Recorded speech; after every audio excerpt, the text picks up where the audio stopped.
more than 560 princely states to India. How it became possible? Hello everyone, welcome back to our channel. In this video today, we are going to discuss an incredible journey of challenges, difficulties, and victory of unity over division. We will explore chapters to understand the role played by our forefathers in the process of unification of the princely states to the motherland India.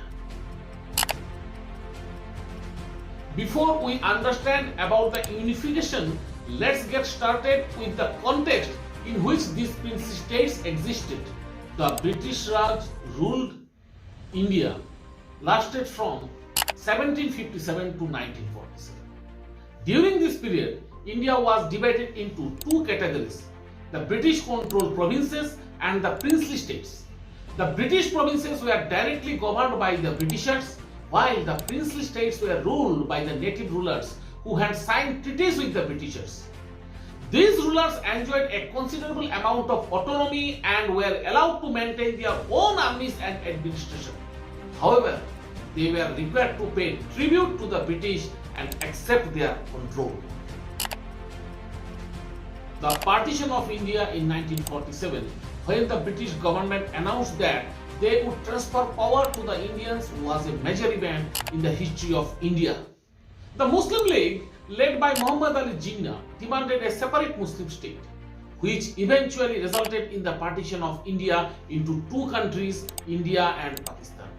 The princely states were given the option to join either India or Pakistan, or to remain independent states, especially those with a predominantly Muslim population chose to join Pakistan.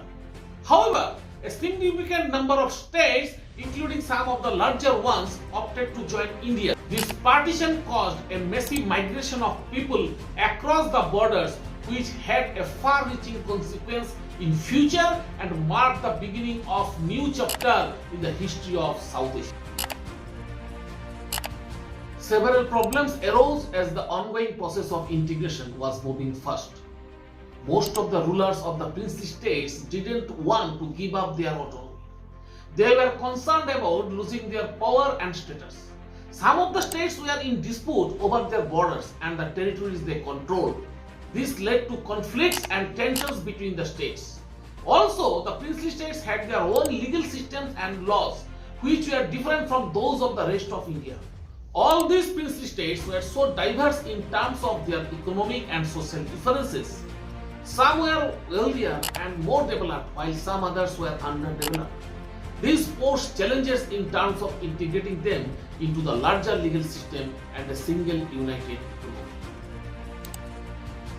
Sardar Vallabhbhai Patel, the Deputy Prime Minister of India, was instrumental in negotiating with the rulers and convincing them to join India, because he also believed in the power of unity and knew how important it was. He used the strategy popularly known as Sam, Dam, Dand, Bhed.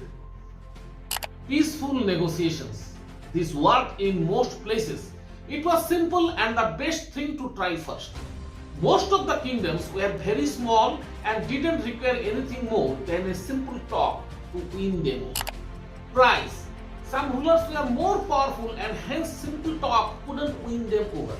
So they were won over by offering them to retain their own titles and other personal property. When the first two methods failed, it was time for Dand. The king got surrounded by power and strength of the Indian Union, and once they got cut off from the rest of the world, they had no other option but to surrender. Lastly, even when the first three methods couldn't work because the opponent was strong, then it was time for Bhed. Sardar Vallabhbhai Patel wisely pointed out that the decisions of the kings of not joining the hands of India and going on the opposite side, that is Pakistan, would cause communal violence in a state, and he made them understand the problems using the examples of rifts happening in those days. With these four processes, the vision of integrating India slowly became possible. The integration of the princely states into India was a complex and challenging process, but it was an essential step in the creation of united and independent nation. The states, which had previously been isolated and autonomous, now become an integral part of a larger, more powerful country. Today, the legacy of these states lives on in the diverse and vibrant culture of modern India. Thank you for watching.